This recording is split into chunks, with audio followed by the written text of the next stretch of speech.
Let's get into today's stuff, Pen. I'm excited for today's discussion. This is something that is near and dear to my heart because assessment, as they as is said in these chapters, you assess what you value. I And love that's that been quote, some. Zach. That was And, one of my favorite quotes from the book, and it put everything into perspective for me. yeah, and that's something I remember, like being in. So there was an endorsement I got when I taught when I got my teaching license that allowed me to teach students with that are English language learners, as it was called then. And the words have changed, like English learners or whatever. The phrases have changed over the years, but in that course, I was introduced to this concept that you assess what you value. And I remember watching a video. I don't remember what video it was, but this one lady was speaking, and I can sort of remember when the thing happened, sort of in the class, and it was just like this one moment that was defining for me as an educator, being like, okay, and then seeing it again in Liljedahl's book was like, oh, well, this is something that's just repeated more and more. Like I'm encouraged by this, and it's a principle we don't often think about, but if we do think about, it really informs our instruction and can change our perspective on what evaluation and assessment and all that. We're going to unpack those words because those words are, I agree with all those words, like the differences between them are sort of silly. They've been obfuscated a little bit too, right? Because Yeah. there's been such a weird focus on like the little connector words that branch things that it kind of loses value. And I do agree with Liljedahl in that sense. I like how he says, we're always doing assessment, and every time that we do it, it's for learning, and sometimes it's it's of learning, and sometimes it's used, it's for learning, and sometimes it's of learning, right? So I kind of like his viewpoint on that. I mean, really, so there's so much we want to say here, and I want to be somewhat organized in how we say it, but like I also want to be somewhat chaotic and chaotic neutral or chaotic good if we can be, right? Everyone loves a little chaos theory in the morning. That's right. That's what you need. So wake up with your daily dose of chaos. I mean, thank you, weather every day, right? But so all right. I'm just like, okay. I have lots I want to say here, and I've written lots of notes. Well, let's start somewhere. Let's talk about rubrics first. So can we actually pull out some rubrics? You mentioned that you had some rubrics, and I brought one of my own that I think would be good to talk about. But I think it would be useful to start talking about just rubrics. Like, what is your concept of a rubric? What does it look like? That kind of thing. I think it would be useful to just pull them out and without any knowledge of discussing the content yet, just sort of see what rubrics are and introduce our audience, if you haven't seen them before or aren't familiar with them, what they are. To different That types. kind of Yeah, thing. for sure. Yeah, different types. So, And I think the big distinction between kind of the couple chapters that we read was there were rubrics that were designed for competencies and rubrics that are designed for content. And I think making a distinction there would be helpful as well. right. So let's be clear about what competencies are, because I kept circling the word competency. Every time I would look at the word competency, I'm like, okay, that has a very weird meaning to me. I've seen it used awkwardly. I like to think of this as a habit of mind, or like some kind of trait you want to instill in your students. It's more of a behavioral trait than a content trait. So just to clarify, when I think of competency, I think of that. Maybe this is a BC. Yeah, you're pulling up the BC stuff. So I wonder. I think that we focus a lot on what's called core competencies. Mm-hmm. I don't know. Maybe I'll go into thinking or something like critical and reflective thinking.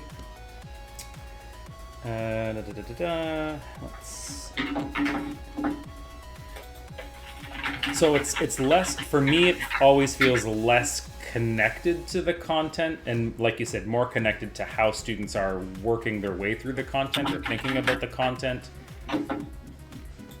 I was hoping that I'd be able to find something that's a little more helpful than this, but right? Like So students think critically to develop ideas. Aren't we usually thinking critically? I don't know. It just feels like sometimes the competencies right. feel weird, right? So I've heard this described as like habits of mind. I've also heard this described like Utah when they have their standards. I'll pull this up for you. You can show it on camera. And these were modified from the what were called the Common Core standards. And is it right there? Is great. 25 works also. That's so at the top of that, not right there. That's content. So go back to page 24, and you should see it. Oh, I see. Like these ones, reason abstractly, right. quantitatively, make sense of problems, and persevere. Yeah, That's right. Yeah. That's right. This kind of thing.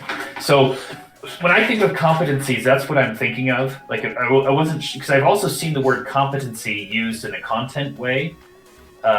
So for instance, I did some degrees with Western Governors University, and when they would talk about all of their courses having competencies, and they were actual content competencies, right? So I got a little weirded out by calling just these competencies. I wanted to make sure we're clear that in the context of what Liljedahl is talking about, he's talking about stuff that's like the habits of mind or behaviors that we want to instill in our students. And I think they're more aligned with what you're showing with the BC curriculum. But just for our international audience, like just around the world, this may be called different things.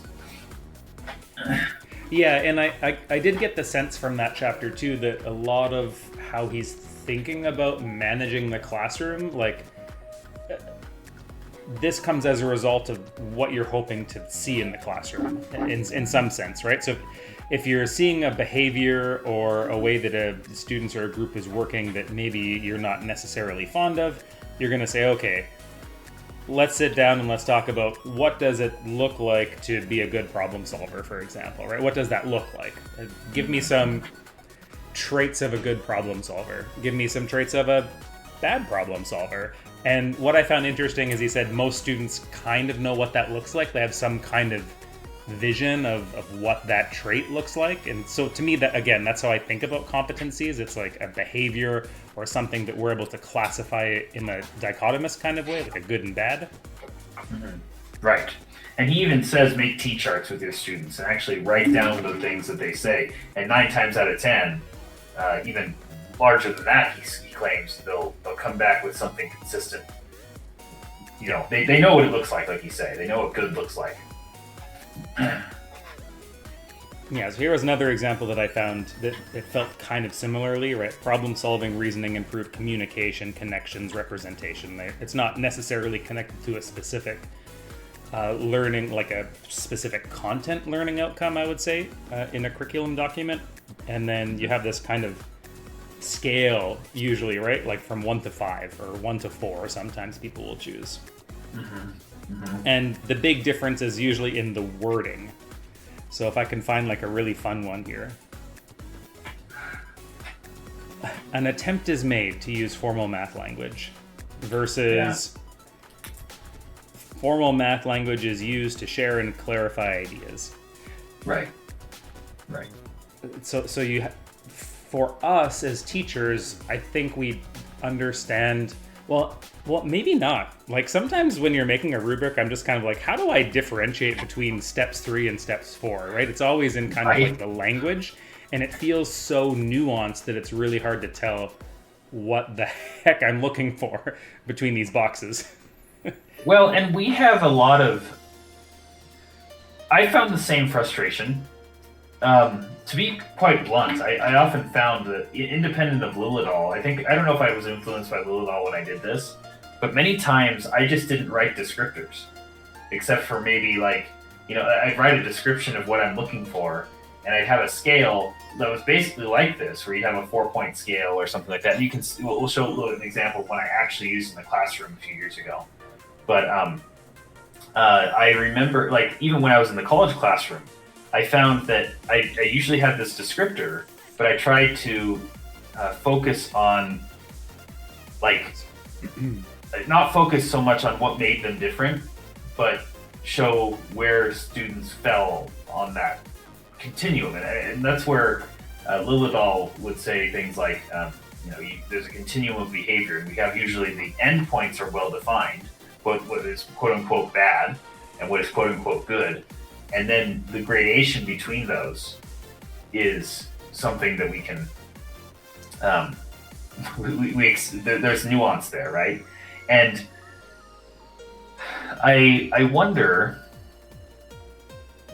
I'm trying to think of how I want to say this, because like this is by the way, the one you're seeing on screen is actually a content rubric, which we need to differentiate between content and behavior or competencies. Mm-hmm. So we'll just make that clear. But it is really hard to distinguish between maybe a 4 and a 3 and trying to, like, you have a 4-point scale. What is excellent? What is what does it mean to exceed standards? What does it mean to meet standards? What does it mean to approach standards? Right. And like when I first made this particular rubric, I put this down thinking, there's a nice 4, 3, 2, 1 or whatever. But then I thought, actually, because in the next unit, I revised this thing to not have exceeds at all.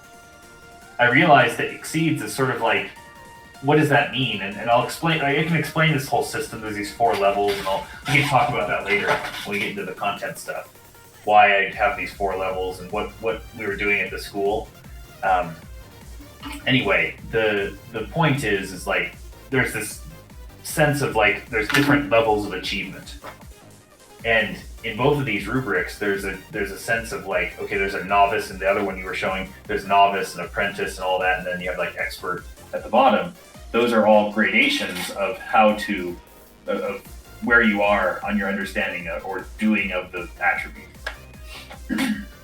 Yeah, and a lot of the times, as is evident, I think, in your sample rubric, is you're trying to match some of the wording that already shows up in the curricular documents.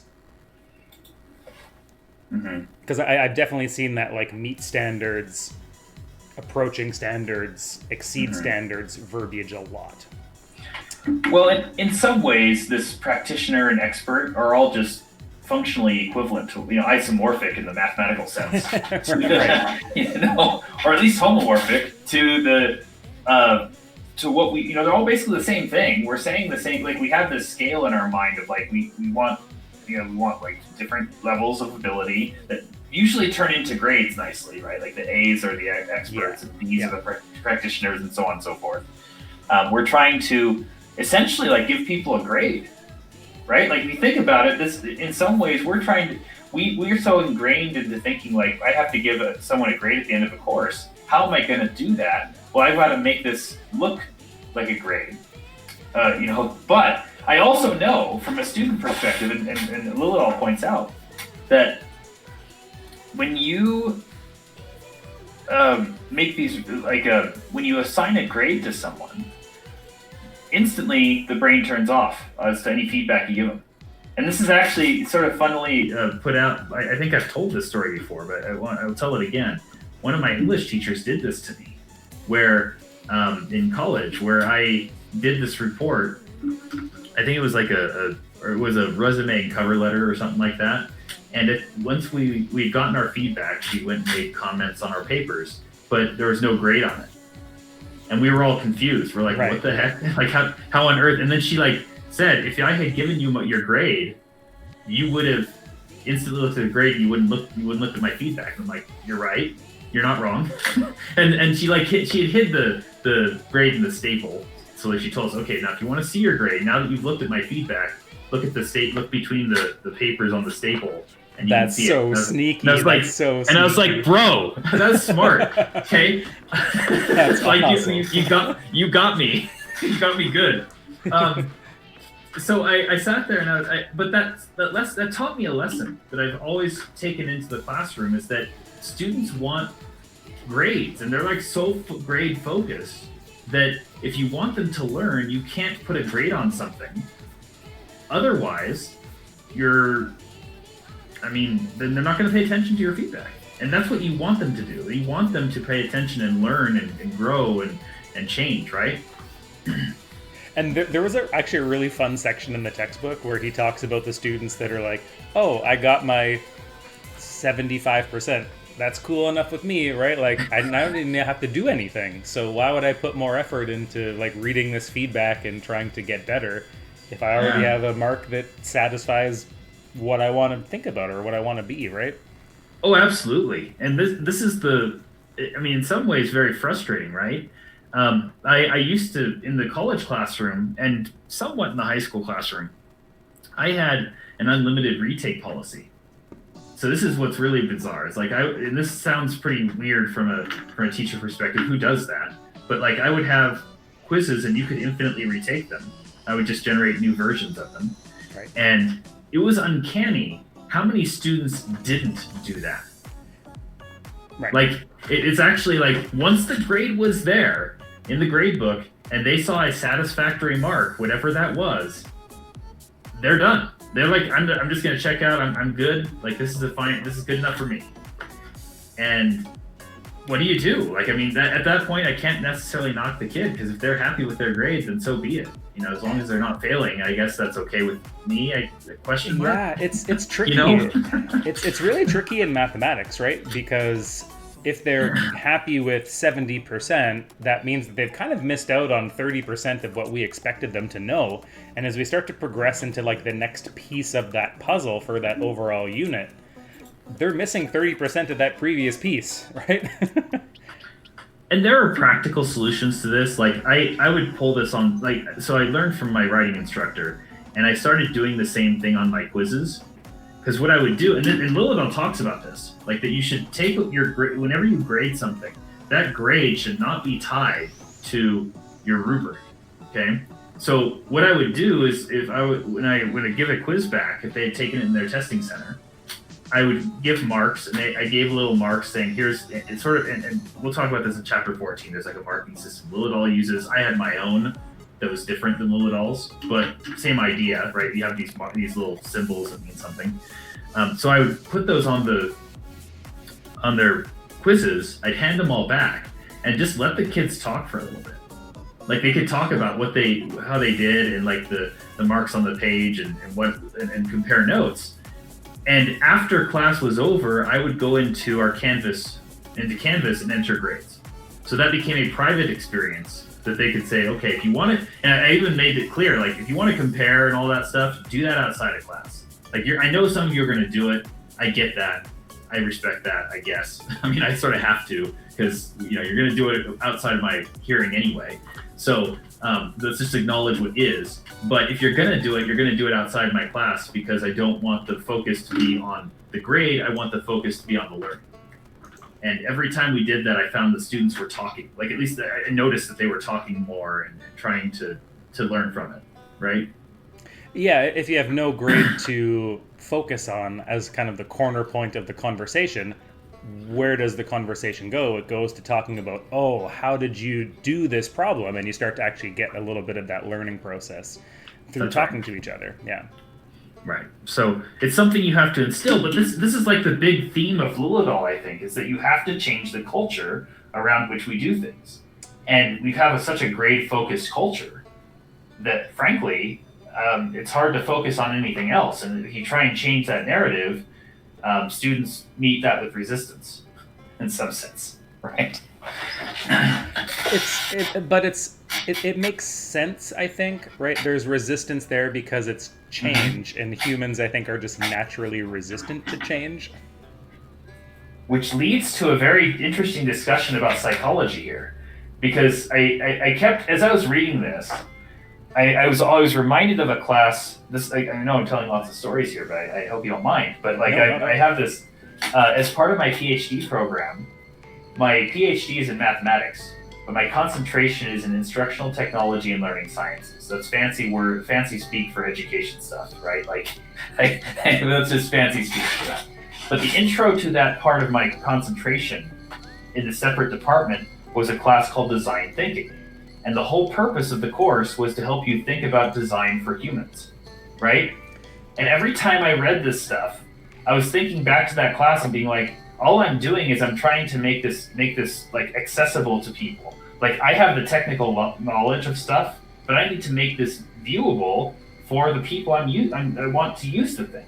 So when Liljedahl is talking about making a rubric, you have this rubric you have on the board, on the screen here, and you've got this 4-3-2-1. It's in a nice sort of matrix format, and you've got all these different competencies. There's lots of text on the screen, and instantly a student is going to be overwhelmed by that, right? Because there's so much there that's almost unuseful. No offense to the person who wrote this, like I'm just sort of saying what is. If I'm looking at this, I'm just seeing a whole bunch of words, and I'm like, I gotta read stuff. Like I gotta do too much work to get the feedback I need. Now, is there good words? Are there good stuff in this? I'm presuming yes, right? But and I'm seeing stuff like it's not yet flexible, or you have things like demonstrates accuracy, flexibility, can independently use prior knowledge. These are all good things to develop. But what Liljedahl's saying is, and what he found through his action research, is that why don't we cut back on some of the stuff we put on the page, and let's actually try and make a continuum out of this. We acknowledge there are different levels. So why don't we just put our best and our worst on opposite ends? So take this 4 column, cut out some of the words, take some of those interesting phrases that I was mentioning and saying, let's just use that as our great. And then the other side, let's use as our bad or your ineffective or whatever. And put those on opposite ends and then make a continuum between them, sort of put an arrow between them and say, where do you fit along this thing? That's sort of in the spirit of what's right there, yes. So that's an example, right? You have this collaboration and resilience, for example. Doesn't need to be that specific one, but it's just the concept here is that we have some kind of gradation between things. And what I liked about it too is it's like you create a very clear dichotomy. So if I look at this first one, it's discussing the problems with our group versus not discussing the problems with our group. Mm-hmm. And it's not that I'm necessarily going to fall in always into one or the other category, but I'm going to land somewhere between those things. So it's really easy, I think, to identify what we call the extremes, right? Like the extreme good and the extreme not good. And we're always going to fall somewhere, like you said, on that continuum between the two. Yeah. I'm looking at my book here. Let's see if there's anything else here I wanted to talk about. And he did mention, I think, for like the younger grades, which I thought was interesting, is you do it in a very visual kind of way too.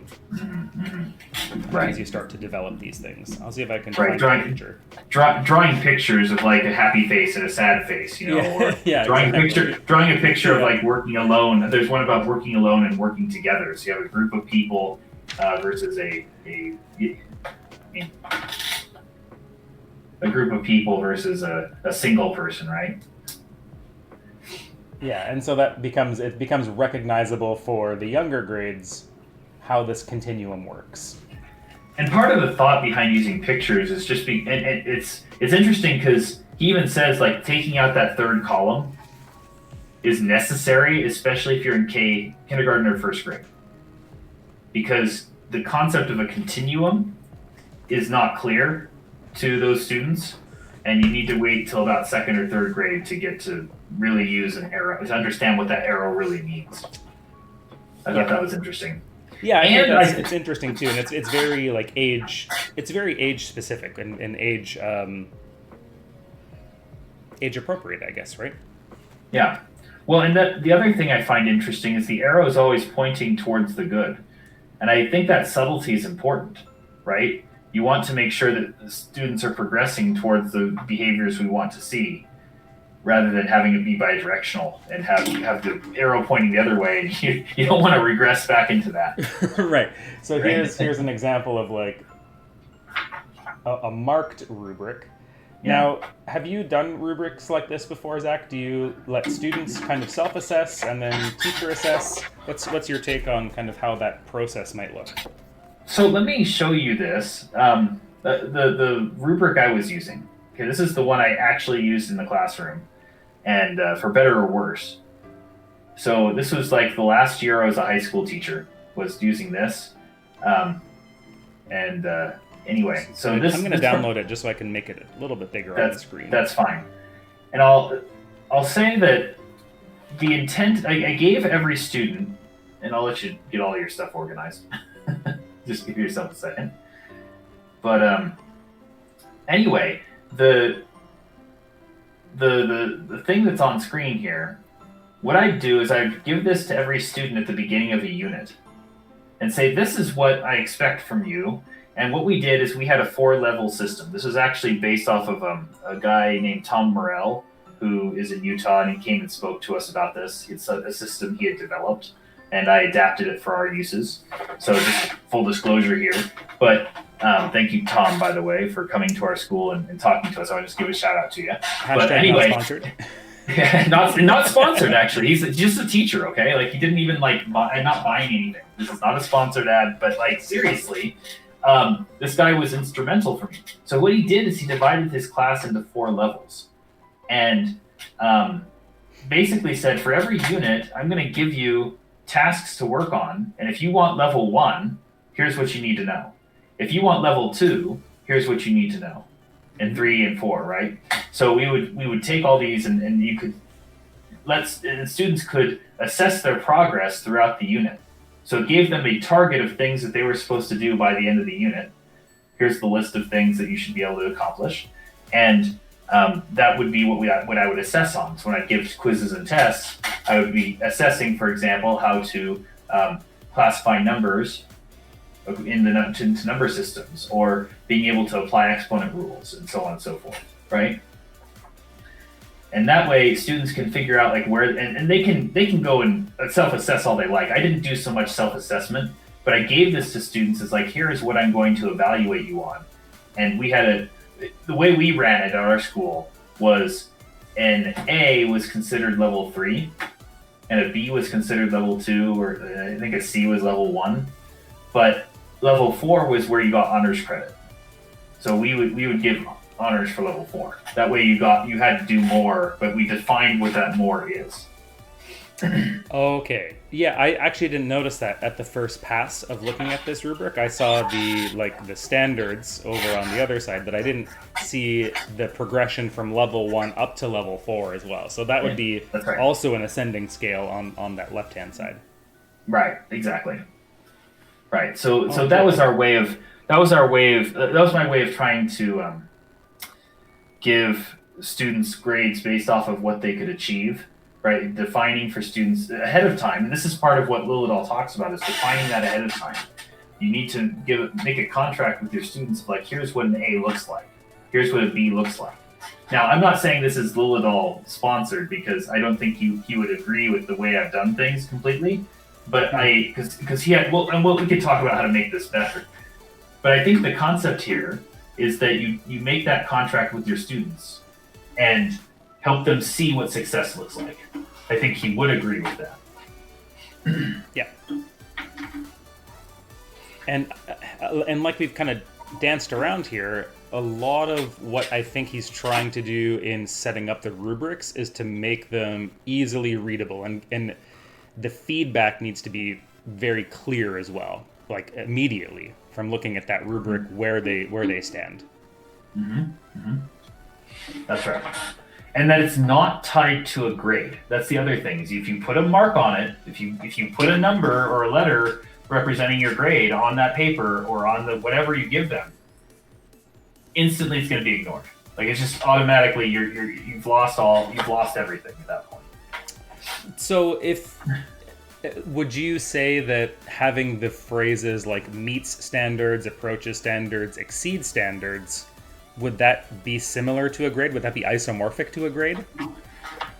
It depends. I don't think it's a clear answer here, because I could see why you say that, right? In my classes, it was clear that level 1 was a C, right? So if you met the standards at minimum for level 1, that would be a C.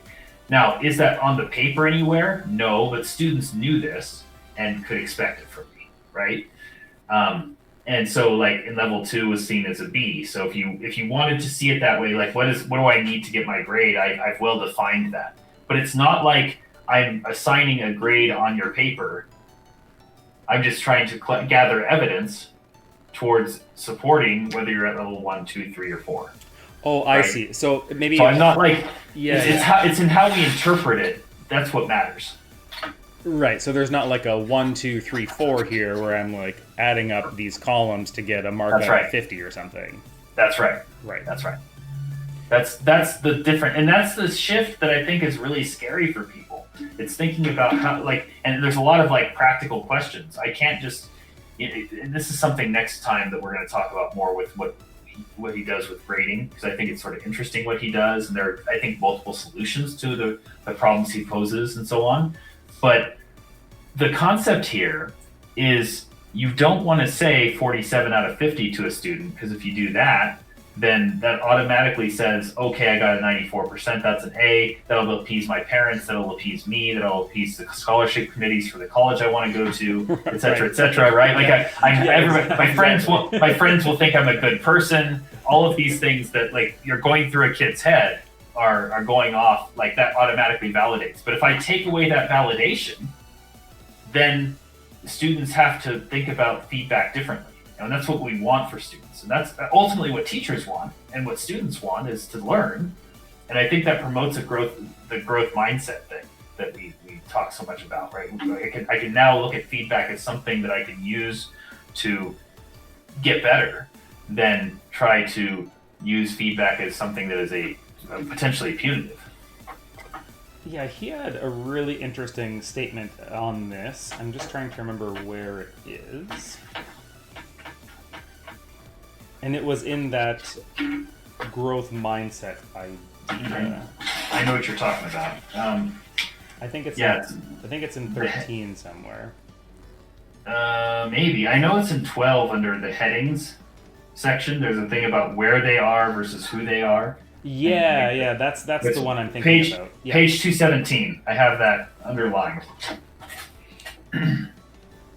Yeah, so he said, by replacing the language with the arrow showing the continuum, students with a fixed mindset begin to see the feedback as a descriptor of where they are rather than who they are, right? That's right. Which I think is interesting, because I tend to not have, I feel like I tend to fall more in the growth mindset, right? Where I can kind of visualize my inefficiencies and work towards getting those inefficiencies better.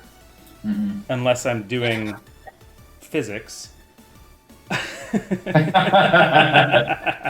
an allusion to something from last year.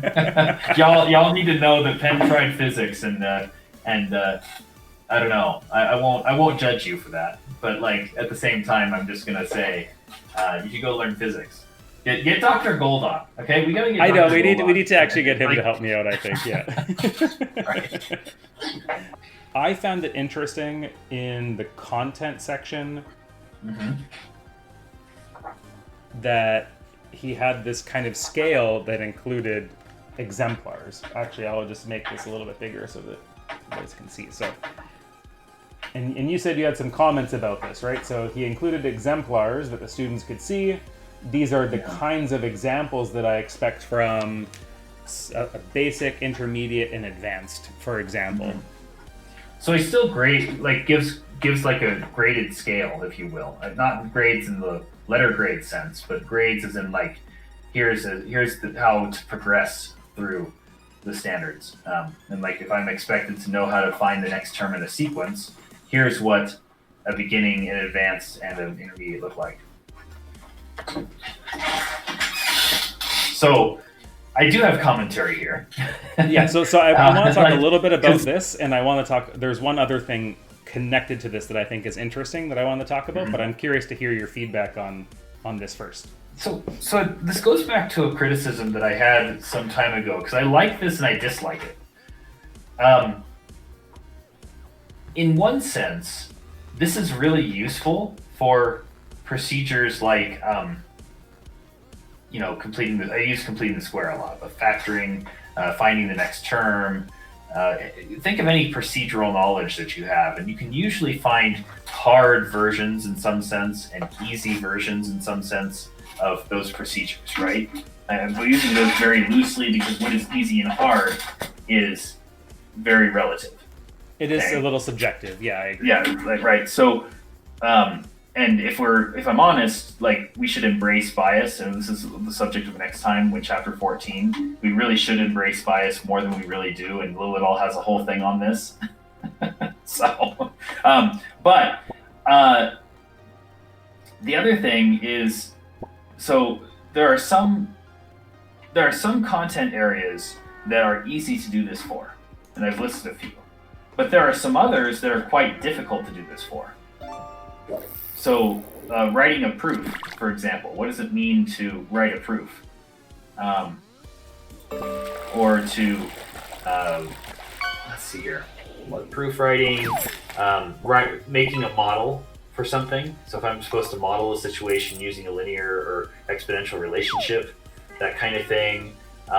There are some tasks and some standards that are hard to measure in an easily quantifiable next term type of thing, right? Yeah. And to fit mathematics into these nice procedures that we follow every single time waters down mathematics to a point that I feel is not very helpful, which sometimes I feel like Liljedahl is pulling at. Like he's saying, okay, let's take all these procedures and just make them be easy, medium, hard, call it a day, right? And I don't think that math isn't exactly like that.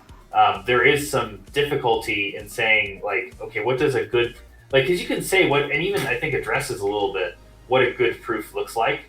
So yeah, I mean, I mostly criticize it not because it's a bad idea to try. I mean, I do think it's somewhat hard to put things in a nice, organized pattern of like, here's the order in which you should learn these things. I think that sometimes that can make sense, and there are clear orderings in some cases, but I think there could be reasonable differences depending in that intermediate. And this is actually leading to something Liljedahl himself says, where that intermediate space is really hard to define. And I've seen research on this, like where you talk about, you can tell like a novice chess player at a glance, like myself. I have an ELO of less than 300, everyone. I'm looking into the camera as I say this. I don't do well in chess. I'm a mathematician, I have a PhD. There's the meme, okay? You can make fun of me all you like. But you can also tell when somebody's playing chess well, right? Magnus Carlsen, you know at a glance, he's like really good at it. What's really hard to do is tell what intermediate looks like and where you are in that intermediate scale. And there's lots of research that's been done on this, like showing that the intermediate space is hard to navigate. And that's where many students are, to be honest. It gets messy in that middle. Yeah, totally. I found it interesting on page 233, talks a little bit about students' ability to think about all of the sub pieces. Now, he does reference saying like students that are able to see all of the nuances and able to see all of the sub pieces of the maybe module or chapter that they're working on tend to score better on a scored assessment, right? So we're kind of basing this off of a scored assessment, but I found it interesting that students that are able to see all of the sub pieces tend to synthesize things a little bit better. And the big difference between those that are scoring well and not scoring well is their ability to be able to kind of see all of these pieces and how these pieces fit together. And to me, that is maybe the advantage of having the rubrics. You can start to see maybe how the teacher is thinking about all of these pieces and how all of these pieces are connected together. Mm-hmm. And I guess it's also one of the hard parts about providing feedback too, because as the teacher, we usually have all of the knowledge about how all these things fit together, and we're trying to give feedback to the student based on our knowledge, but the student may not understand what that feedback looks like. So I thought that discussion was kind of interesting.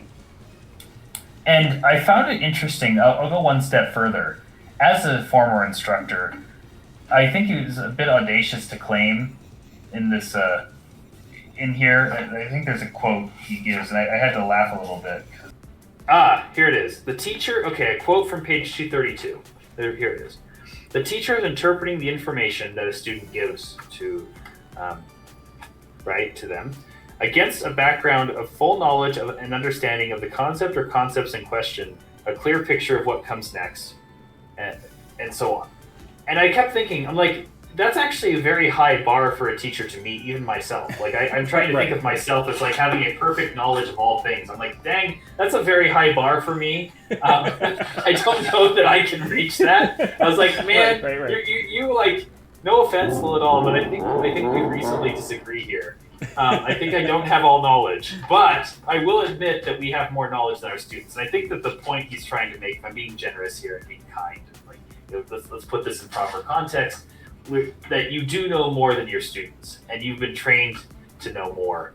So use that to your advantage and scaffold the learning for the students so that they can succeed.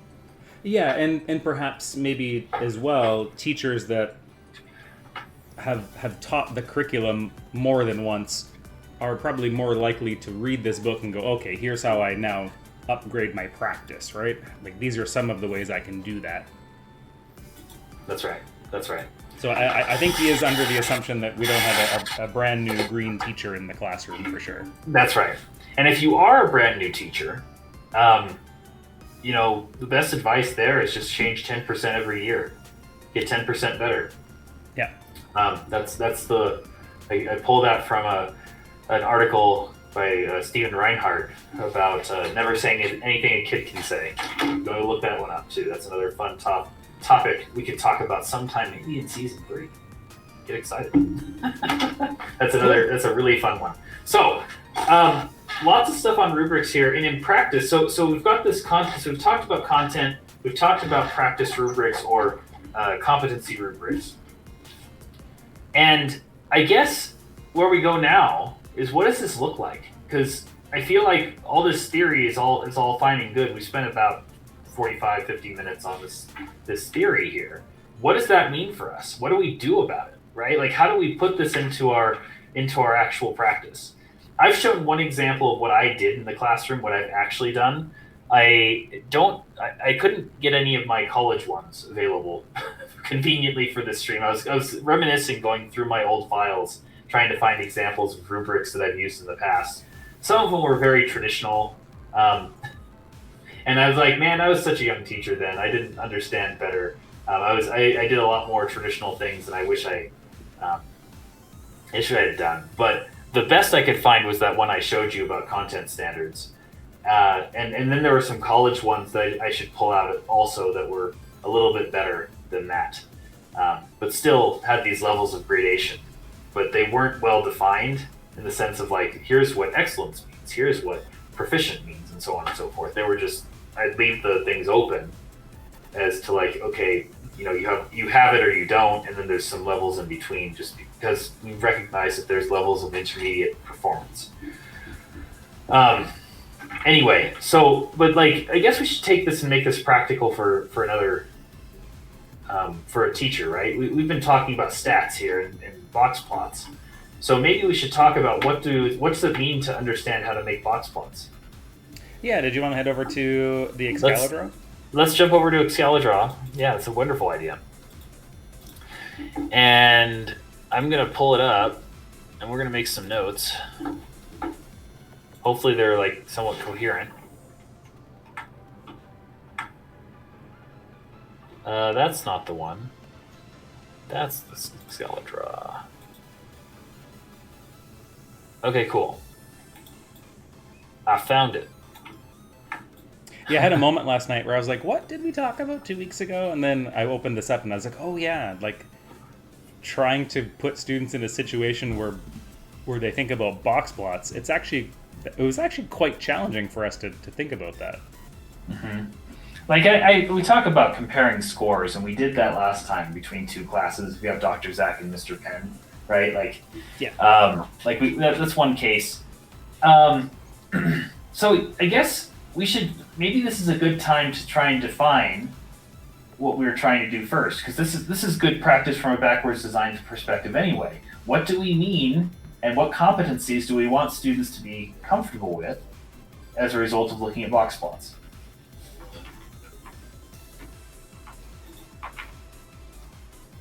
So let's try to define that. Yeah. Okay. So can you give me the link to where this would be in your curricular documents? It's exactly the same document you pulled up earlier. Oh, it is? Okay. Right? It's that same one that we were looking at, but it's a different page. Just look for 6.sp.4 and it'll have it there.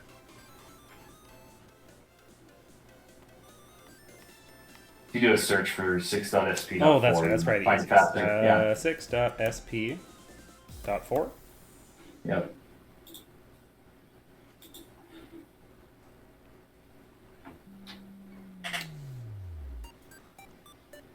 So those are our standards, and if we go up, these are going to be your... Oh no, those are geometry. Do we go to the start of grade 6 to get like the competencies, or do you want to stick with the content stuff? I think let's stay with the content. So that's the question: is which one do you want to focus on? We can do either one.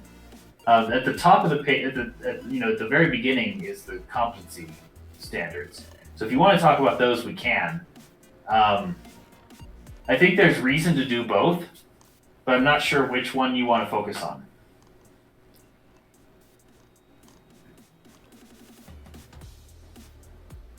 The MPs are what we're looking for, right? So those are the standards of mathematical practice. Yeah. That's right.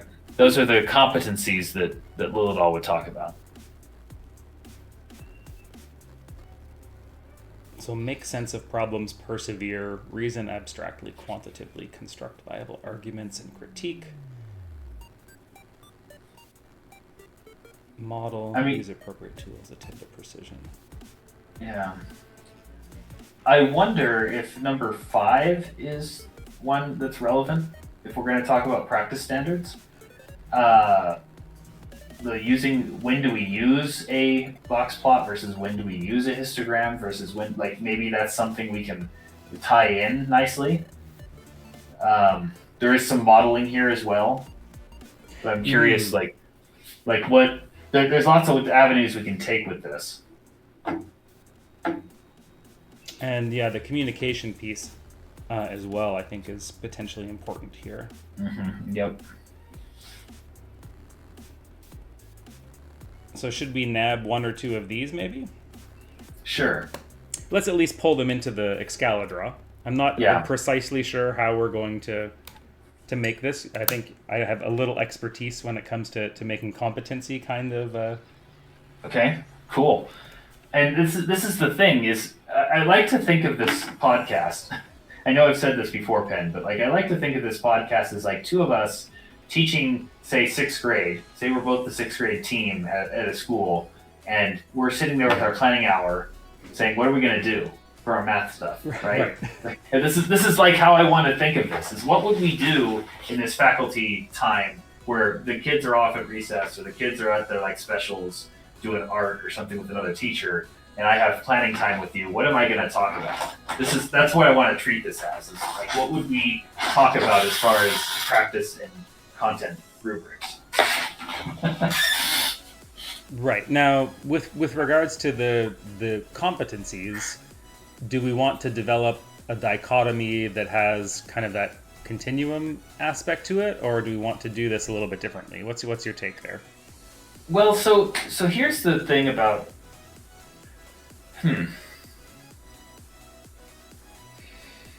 it doesn't, these particular MPs don't feel like they lend themselves super nicely to a dichotomy. That's where I'm struggling a bit. And that's where I was going to say the same thing, but you got to it first. Okay. I was trying to phrase that, and you got there before I did.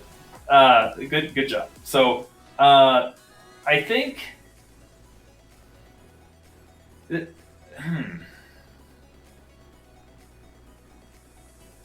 what's number 7 on the list? I don't remember. I know there's 8 of them. Which ones are 7 and 8? Look for and make use of structure, and then look for and express regularity in repeated reasoning. This is a little different, yeah. You can talk about the structure of a box plot and the histogram and the distribution thereof that underlies it, right? So there's something to be said there, but again, it runs into the same problem that we're noticing with modeling and so on. I don't know that this is a habit of mind that we can develop easily. Yeah. So then what is Liljedahl talking about here? like we can say perseverance, but I think maybe we should be thinking not so much about these practice standards, because maybe what I said was wrong at the beginning. Maybe these practice standards aren't exactly what we're talking about.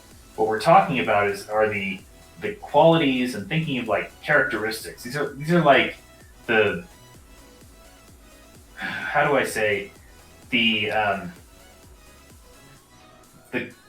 character traits. I think that's the best way to say it. The character traits that we're trying to develop in our students.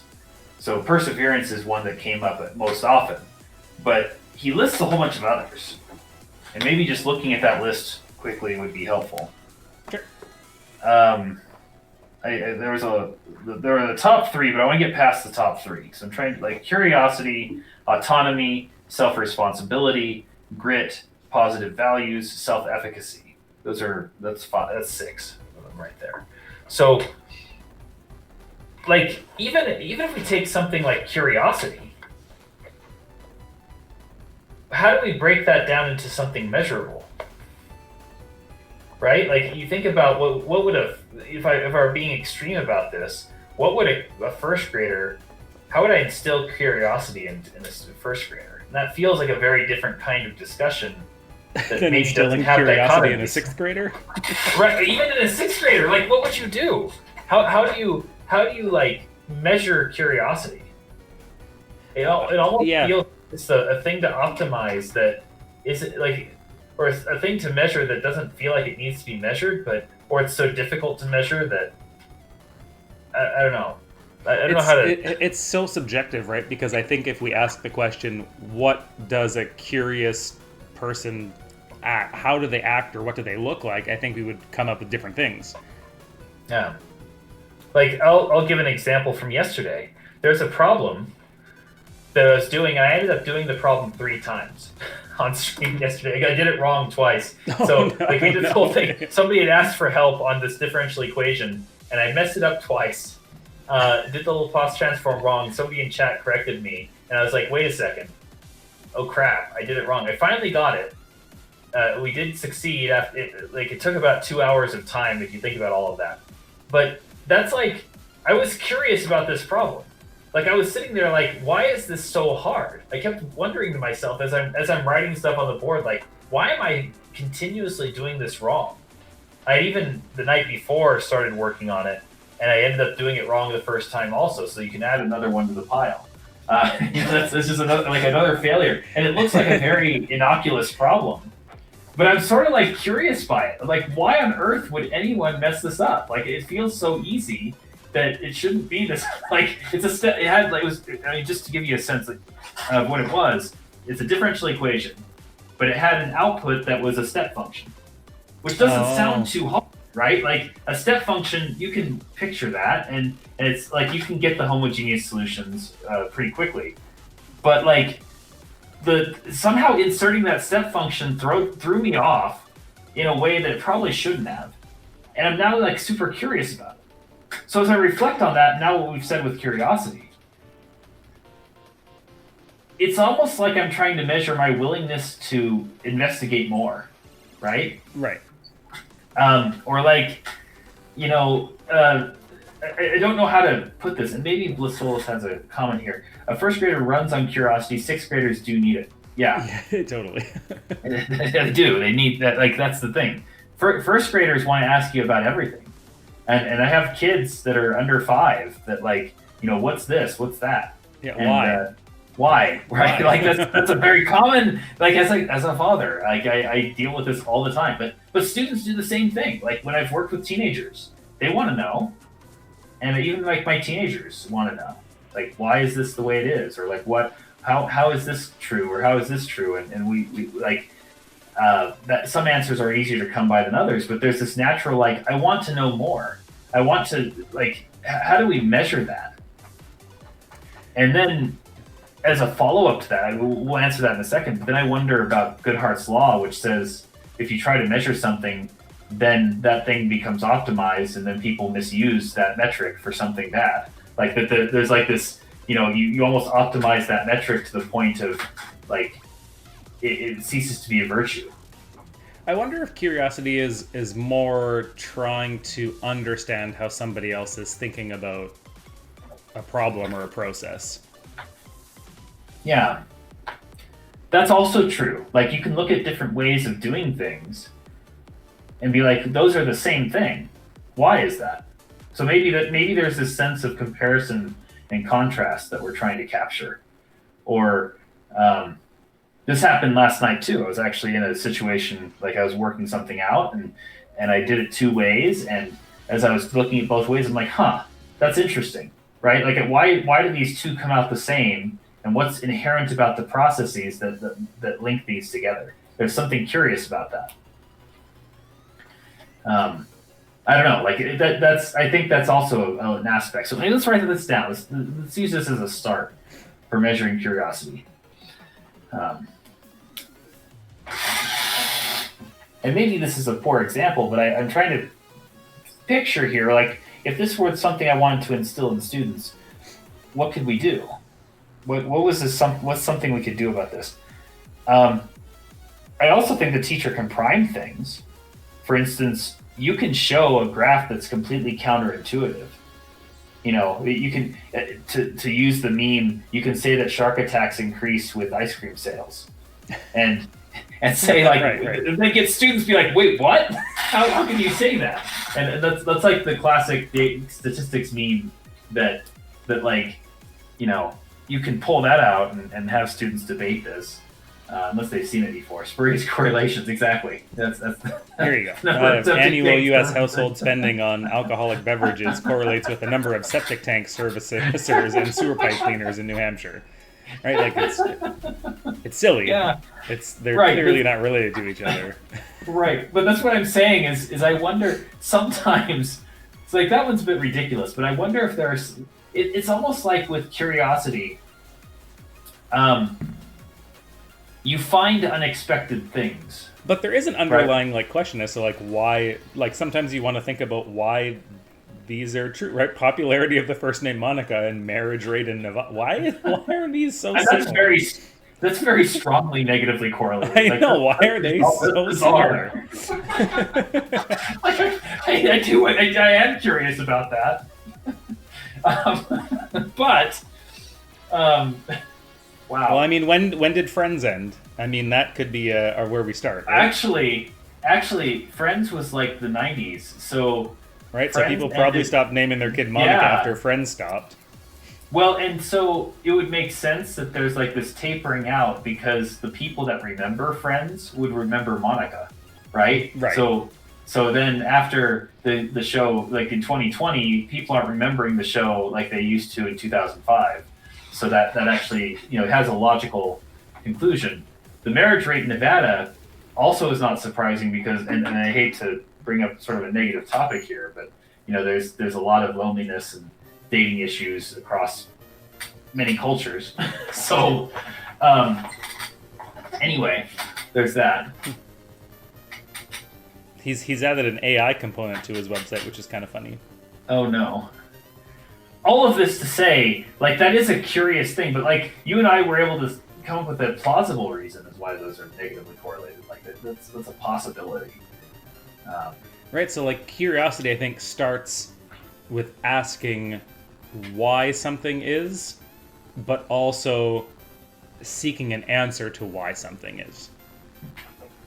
And so maybe that's operationalized. If we wanted to operationalize this and make it actually practical, we can say something like, we want to expressly look for connections. I'm looking to connect my work with others, maybe. That's something we could say as a rubric item, right?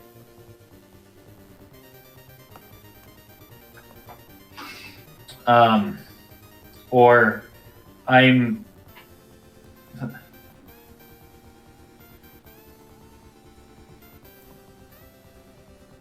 which doesn't inherently feel like curiosity at first, does it? But I could see that being a dichotomous thing, right? Like I'm looking to work on my own versus looking to connect with others. Like I'm looking at my own work, and you can see the dichotomy there.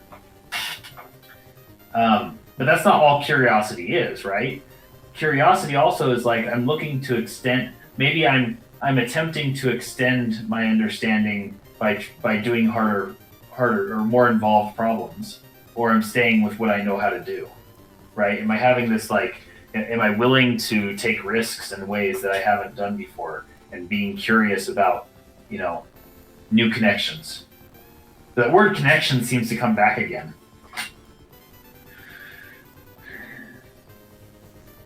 But in some ways, these habits are not exactly the same as these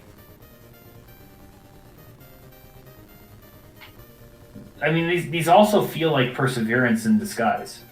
Yeah, exactly. I'm wondering if it's easier based on the type of task that we're developing to do a communication. Mm-hmm. Because Yeah. I always feel like data analysis is really highly connected to being able to communicate. You got to have your report, right? Mm-hmm. Like you write reports, and like we usually stats and reports go together. And I'm looking at, your MP6, right, where it says, communicate with others, right, and communicate precisely with others. Yep. Using explicit definitions. So, are we able to, when we're talking about these box The first plots, quartile, yeah. right? Like, Are we using the language? Are we not using the language? am I saying IQR, or am I using like, max and min, or outlier is another word you expect to hear. Like, am I using statistical vocabulary? Yeah, Something like that. so that's, yeah, exactly. That's how I'm kind of thinking about this MP6 in our particular case.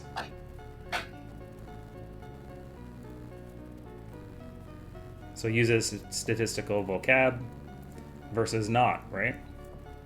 Mm-hmm. That's right.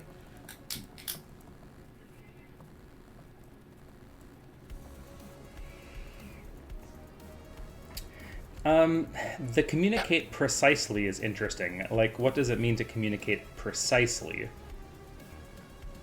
Well, and I think that boils down to vocabulary, right? Like that's one way. That's how I think of it. But also, like, you could talk about levels of precision as well, because there's significant figures that we can talk about, right? Mm-hmm. Like how many significant figures should I include on a plot, and why?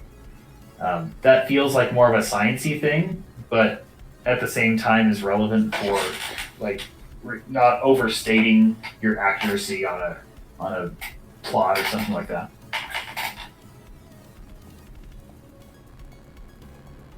I like this one a lot.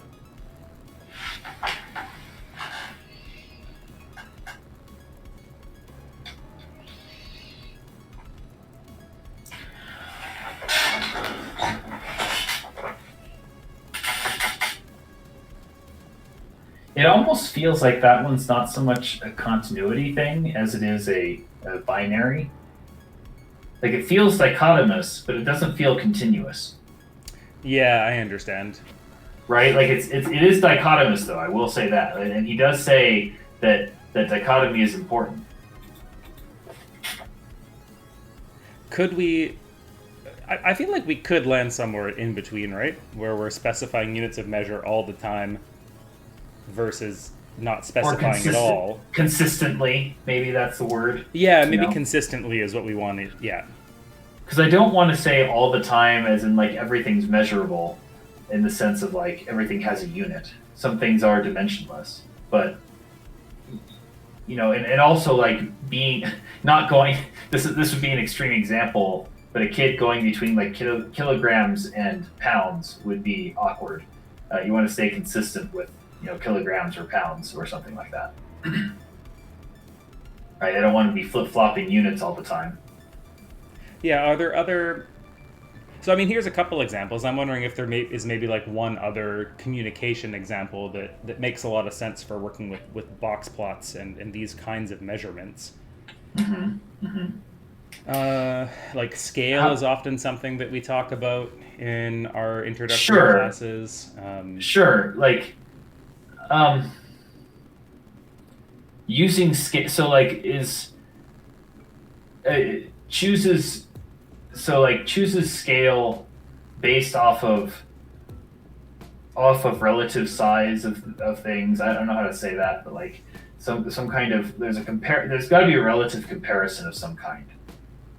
So if you look at, for example, a histogram, I'm using test scores as a convenient example, but if I have a class that does very poorly and a class that does very well, the scale is going to be very different on my axes versus maybe having, I don't know, like maybe if they're more homogeneous, it would be different. Yeah, so there's something, am I hearing correctly, there's something about like the measure of spread and how we choose the scale that seems to be important, right? Yeah, and you also want, maybe also saying something about not distorting our graphs. One of my big pet peeves is that when a graph doesn't have a 0 on it, like it doesn't have an origin, and so I'm like, maybe like I don't want to reduce it just to choosing an origin, but that we talk about, because that's important, but not everything. That's binary. Did you include an origin or not? But are you thinking about the relative size and spread of your data? Because that is important with a box plot histogram.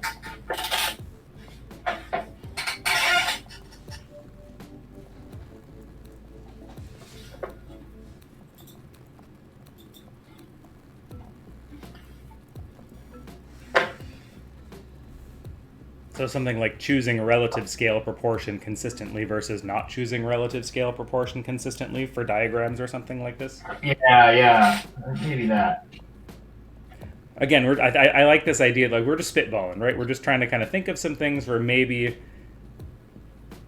and it's specifically looking at communication. Yeah, I don't know.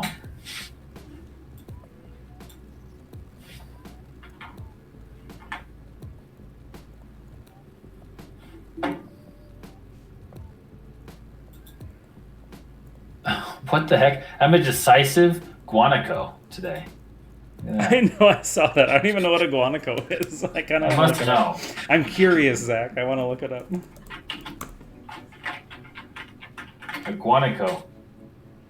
Oh, it's an ungulate? It's a llama. Yeah. It's like a llama. Okay. Today I learned what a guanaco is. It is a camelid. Camelid. A camelid. Didn't know that was a word. I didn't know that was a word either. Because I didn't know that was the word I needed to know today. But today I learned my word. Learn two words. Two words. Two words. Yeah. Exactly. So I don't know how you feel about that, Zach. I feel like this is tricky to do, right? Like it's tricky to take a subjective idea and distill that down into 2 or 3 bits of information that we want to look at. Like it does feel hard. Well, and this is the thing is we're trying to do this for a content thing.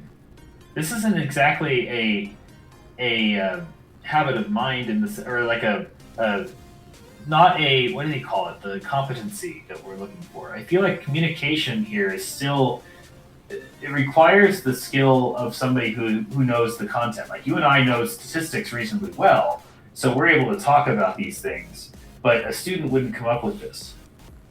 Right? Yes, yeah, exactly. A student would just say, am I communicating with my group? Am I not communicating with my group?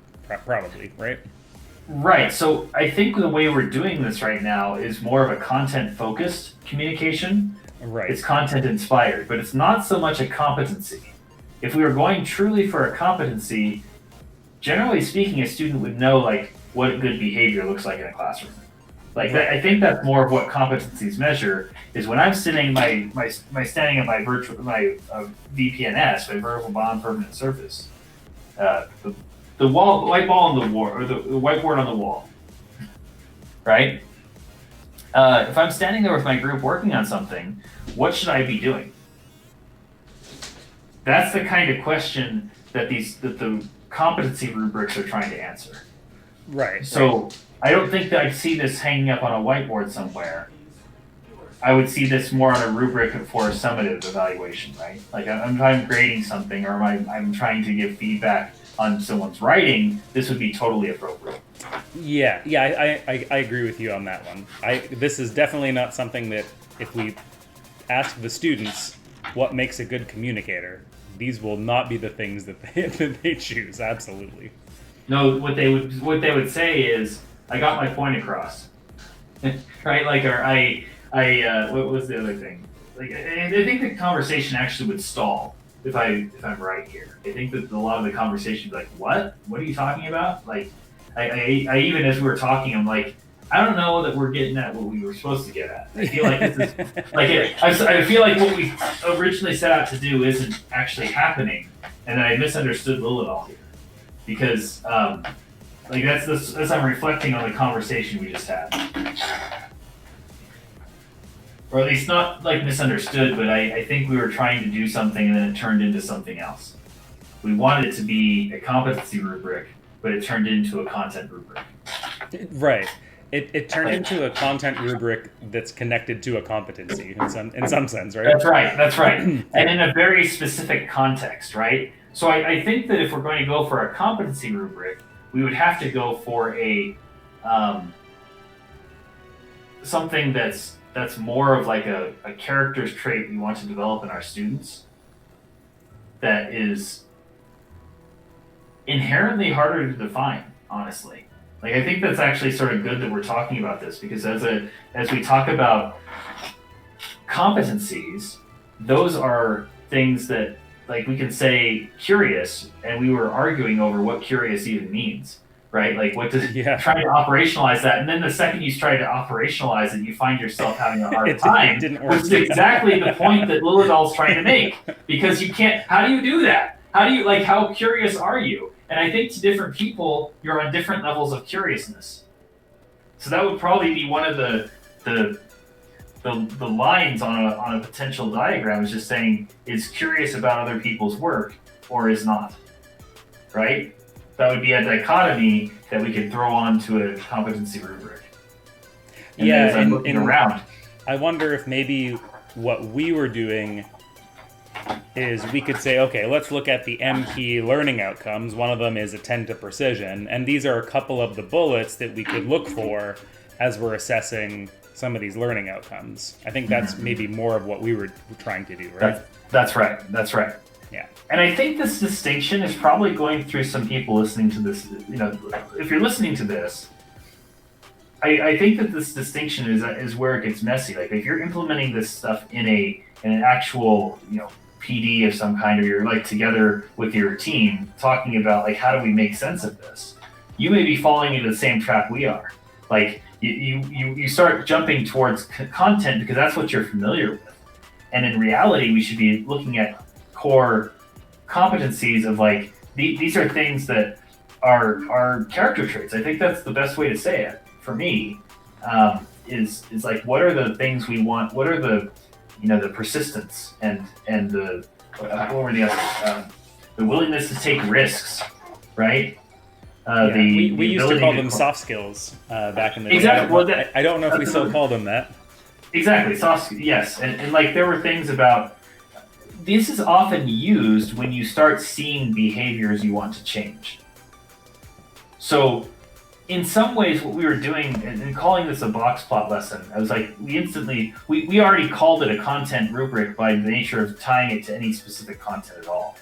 Right. But what we should have done, and this is hard for us to do because we're not, like, in the classroom the same way anymore, is when you're walking around the room, if you start noticing behaviors that you want to change, that's when you use this.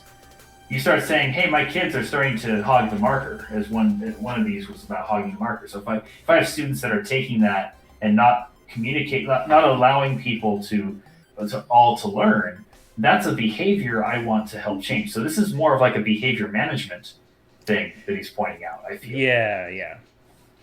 And not so much a content thing, right? Right, and I do remember him saying that explicitly too, right? If you see this, then for the next couple lessons, you're actually going to put this rubric with a couple groups, so that or if you see a group doing it, that's just a one-off. Put the rubric on their whiteboard and say, hey, kids, you need to do better here. And that's like a subtle signal saying, hey, get yourselves in line and see what you can do to improve. But it gives a way for students to be like, okay, I remember that. We did a thing, we had a conversation about this. Here's my reminder, right? It puts people back in a place where they can get back on task. Yeah. Did you have anything else you want to talk about, Penn? I think we're at a good place to stop. Yeah, no, I was actually just going to suggest that as well. I think we've kind of had a good little brainstorming session. And it was actually really nice for us to go into this session and for me to fail miserably at creating a rubric, right? And maybe I shouldn't say fail miserably, but see the nuances between a competency versus a content, right? I think that was helpful for me to see. And I think this is where, like, every time I go into these, I fell into the same trap here. I will say, like, I was just as, I realized after a while, I'm like, wait, this isn't accomplishing what we wanted.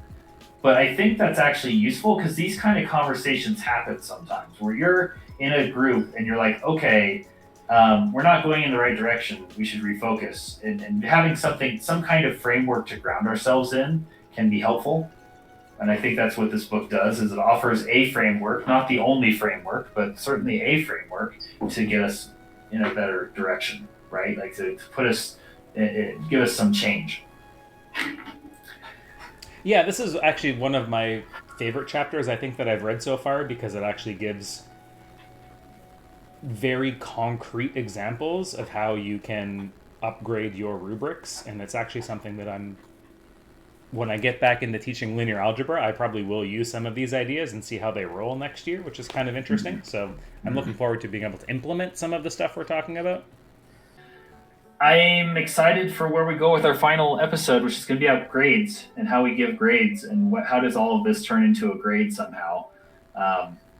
And what do we do about that? Because we are expected to report grades, and grades, they don't serve as much of a purpose as we think they do. Like they serve an outsized portion of like competency, right? Like when you get an A in a class, it almost signifies that you have mastered the content. And there are some A's I've received in my life that do not reflect that sentiment. Right. I can tell you with certainty that there are certain classes I've received an A in that I'm like, I am not competent in that area. Like I can tell you right now, I know a thing or two about it, but I don't like know everything. And we place almost an outsized emphasis on GPA and so on because it's like a proxy for something we want. We'll talk all about that next time. I want to thank all of you for joining us, and Penn and I, we always enjoy chatting with you.